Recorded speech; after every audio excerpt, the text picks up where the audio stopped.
Hello guys, आज हम अपना मॉडल टेस्ट पेपर 7 है उसका हिंदी का सॉल्यूशन करेंगे। ठीक है, हमारा फर्स्ट क्वेश्चन क्या है हिंदी का। गिरा शब्द किसका पर्यायवाची है। हमें गिरा का बताना है, भी जो गिरा है वो किसका पर्यायवाची है।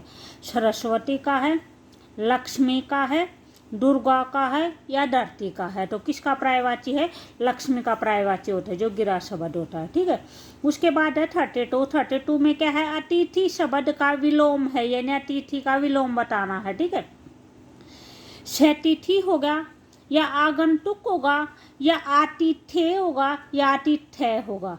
तो इसमें हमारा जो अतिथि है, अतिथि का मतलब क्या होता है, जो भी मेहमान आता है वो होता है अतिथि। तो इसका विलोम शब्द क्या हो जाएगा, जो अतिथि का सत्कार करता है। ठीक है, जो मेजबान होता है वो होता है इसका विलोम शब्द। तो क्या हो जाएगा, ऑप्शन नंबर 3 हो जाएगा, आतिथ्य।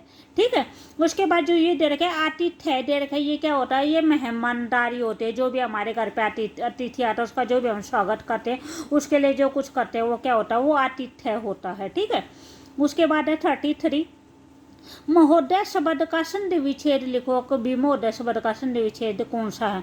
महो प्लस में दय होगा, महा प्लस में उदय होगा, मह प्लस में उदय होगा या महान प्लस में उदय होगा। तो जो भी हमारा आंसर होगा वो क्या होगा, ऑप्शन नंबर 2 होगा, महा प्लस में उदय। ठीक है, महोदय का क्या हो जाएगा, महा प्लस में उदय हो जाएगा। यहाँ पे ये कौन सी संधि हो जाएगी, महा यानी आ वर्ड है यहाँ पे और प्लस में ऊ वर्ड है, तो छोटा ऊ से, तो कौन सी संधि हो जाएगी, ये स्वर संधि हो जाएगी हमारे। ठीक है, आ और ऊ मिलके क्या बनते हैं, ओ बनता है। ठीक है, उसके बाद है 34, सप्ताह शब्द में कौन सा समास है।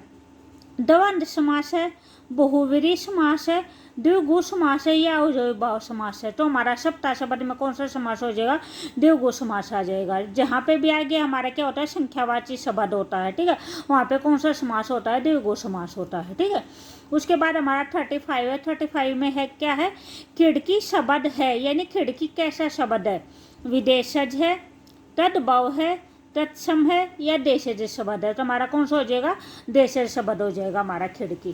ठीक है, उसके बाद हमारा नेक्स्ट है 36 है, रचना के आधार पर निम्न में से कौन सा यौगिक शब्द है। हमें ये बताना है यौगिक शब्द कौन सा है। यौगिक शब्द कौन सा होता है, जो शब्द दो या दो से अधिक शब्दों से मिलके बना होता है। ठीक है, वो होता है यौगिक शब्द। यहाँ पे फर्स्ट है पंकज है, सेकंड है टिकटगर है, थर्ड है पुस्तक है और फोर्थ है लंबोदर है।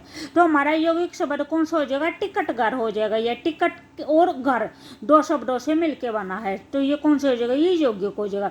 जो भी हमारा पंकज है और लंबोदर है, ये कौन से शब्द है, ये हमारे योगरूढ़ शब्द है। योगरूढ़ शब्द क्या होता है, जिसके अंदर कोई नया वर्ड छिपा होता है। जैसे पंकज है, पंकज पंक यानी कीचड़ होता है, कीचड़ में जन्म लेने वाला, तो क्या होता है, कमल होता है। लंबोदर है, लंबा है उधर जिसका, तो वो कौन हो जाएगा, श्री गणेश हो जाएंगे। ठीक है, तो ये दोनों शब्द क्या हो जाएंगे, ये योगरूढ़ हो जाएंगे और ये क्या हो जाएगा, ये यौगिक शब्द हो जाएगा, जो दो या दो से अधिक शब्दों से मिलके बना होता है।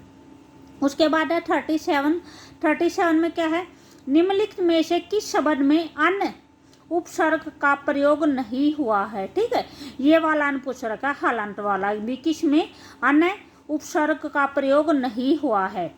तो यहाँ पे हमारा फर्स्ट है अनेक है, सेकंड है अनुचित है, थर्ड है अनर्थ है और फोर्थ है अनहोनी है। तो अगर हम इनका संधि विच्छेद करते हैं, जैसे अनेक है, अनेक का क्या हो जाएगा, अन प्लस में एक हो जाएगा। अनुचित का क्या हो जाएगा, अन प्लस में उचित हो जाएगा। अनर्थ का क्या हो जाएगा, अन प्लस में अर्थ हो जाएगा। और अनहोनी का क्या हो जाएगा, अन प्लस में होनी हो जाएगा। तो जो भी ये तीनों है ना, इन तीनों में तो जैसे जो न है वो आधा है, हलंत वाला है। ठीक है, जो यहाँ पे है, यहाँ पे हमारा अन क्या आएगा, ए न, ये न कंप्लीट आएगा प्लस में होनी। ठीक है, तो जो भी हमारा अन ये हलंत वाला है, ठीक है, किस उपसर्ग का प्रयोग नहीं हुआ, तो ये हमारा कौन सा हो जाएगा, फोर्थ वाले में हो जाएगा। यहाँ पे नहीं हुआ है, यहाँ पे कंप्लीट है, जो पूरा न है उसका उपयोग हुआ है। ठीक है, उसके बाद है 38 है, निम्नलिखित में से किस शब्द में प्रत्यय नहीं लगा हुआ है। प्रत्यय पूछ रखे, किस में प्रत्यय नहीं लगा हुआ है। ठीक है, फर्स्ट है भूतल है, सेकंड है मलिन है, थर्ड है उड़ान है और फोर्थ है धमकी है। ठीक है, तो यहाँ पे हमारा आंसर कौन सा हो जाएगा, हमारा आंसर फर्स्ट हो जाएगा। जो भूतल है वहाँ पे प्रत्यय का प्रयोग नहीं, वहाँ पे उपसर्ग का प्रयोग हुआ है। ठीक है, भू प्लस में टल, तो भू यहाँ पे क्या है, उपसर्ग है, तो यहाँ पे उपसर्ग का प्रयोग हुआ है। इन्होंने क्या पूछ रखा है, प्रत्यय नहीं लगा है। तो और जो भी है उनमें प्रत्यय लगा हुआ, जैसे मल, ये मलिन है, मल प्लस में ईन हो जाएगा। उड़ान है, उड प्लस में आन हो जाएगा। धमकी है, दमक प्लस में ई हो जाएगा। ठीक है, तो यहाँ पे उपसर्ग का प्रयोग हुआ, तो हमारा कौन सा हो जाएगा, ऑप्शन नंबर फर्स्ट हो जाएगा। उसके बाद है 39, ईद का चांद होना, मुहावरे का अर्थ बताओ। दूसरों के लिए भाग्यशाली सिद्ध होना, खुशियों का कारण बनना, बहुत दिनों के बाद मिलना, अत्यधिक उन्नति करना। तो ईद का चांद होने का क्या हो जाएगा, ऑप्शन नंबर थर्ड हो जाएगा, बहुत दिनों के बाद मिलना। ठीक है, उसके बाद हमारा 40 है। 40 में क्या है, गंगा हिमालय से निकलती है। तो इसमें जो हिमालय से पद है ना, उसका कारक चिन्ह बताना भी कौन सा कारक चिन्ह है। तो जो भी हमारा से कारक चिन्ह है, से होता है वो किस में आता है, एक तो करण में आता है और एक अपादान में आता है। ठीक है, कर्ता ने कर्म को करण से, तो एक तो करण में आता है और एक अपादान में आता है। तो यहाँ पे जो भी गंगा है वो हिमालय से अलग हो रही है, हिमालय से निकल रही है, तो इसमें कौन सा आ जाएगा, हमारा अपादान कारक चिन्ह आ जाएगा। ठीक है, जिसमें अलग होने का जो भी हो उसमें क्या होता है, अपादान कारक होता है। उसके बाद है 41, बाहर एक आदमी खड़ा है जो आपको ढूंढ रहा है। इस मिश्र वाक्य में प्रयुक्त उपवाक्य बताओ कौन सा है। तो विसंज्ञा उपवाक्य है, विशेषण उपवाक्य है, क्रिया विशेषण उपवाक्य है, या इनमें से कोई नहीं। तो इसमें क्या पूछ रखा है, जो आपको ढूंढ रहा है, इसके अंदर पूछ रखा है किस मिश्र वाक्य में प्रयुक्त उपवाक्य बताओ कौन सा है। तो यहाँ पे कौन सा हो जाएगा, यहाँ पे सर्वनाम उपवाक्य हो जाएगा। ठीक है, तो इनमें से हमारा ऑप्शन कौन सा हो जाएगा, फोर्थ हो जाएगा, इनमें से कोई नहीं। उसके बाद 42 है। 42 में क्या है, वह बाजार जाता होगा। वाक्य में कौन सा काल है, काल बताना में कौन सा काल है। सामान्य वर्तमान काल है, सामान्य भविष्यत काल है, संदिग्ध वर्तमान काल है, संभाव्य भविष्यत काल है। तो इसमें क्या है, वह बाजार जाता होगा। ठीक है, यानी को जाता है, जाती है, तो ये किस में आता है, वर्तमान में आता है, लेकिन इसका भी कोई श्योरिटी नहीं है कि जाएगा या नहीं जाएगा। तो इसमें कौन सा हो जाएगा, थर्ड हो जाएगा, हमारा थर्ड हो जाएगा, संदिग्ध वर्तमान काल हो जाएगा। ठीक है, उसके बाद है 43। 43 में क्या है, निम्नलिखित में से किस कारक का संबंध क्रिया से नहीं होता। कौन से कारक का संबंध है जो क्रिया से नहीं होता, तो वो होता है हमारा संबोधन कारक। ठीक है, संबोधन जो भी कारक होता है उसका क्रिया से संबंध नहीं होता। संबोधन में जैसे कौन से वर्ड आते हैं, हे, अरे, इस टाइप के वर्ड आते हैं, उनका क्रिया से कोई संबंध नहीं होता।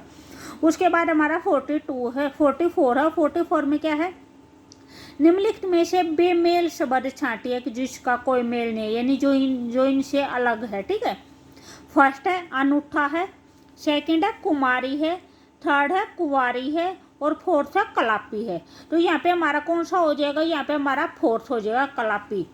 जो अनूठा, कुमारी और कुंवारी, ये तीनों वर्ड किसके लिए, जो भी कुंवारी कन्या होते हैं उसके लिए यूज किए जाते हैं। और जो कलापी होता है, कलापी का मतलब कलापी मोर के लिए या कोयल के लिए प्रयुक्त किया जाता है। ठीक है, तो यहाँ पे जो हमारा बेमेल शब्द होगा कौन सा हो जाएगा, वो हमारा फोर्थ हो जाएगा। उसके बाद है 45। 45 में क्या है, पर्यावरण शब्द किस संधि का उदाहरण है। पर्यावरण के बारे में बताना, पर्यावरण हमारा किस संधि का उदाहरण है। दीर्घ संधि का है, वृद्धि संधि का है, यन संधि का है, या आयादी संधि का है। तो जो पर्यावरण है वो हमारा कौन सी संधि का है, वो हमारा यन संधि का उदाहरण है। ठीक है, ओके, बाय।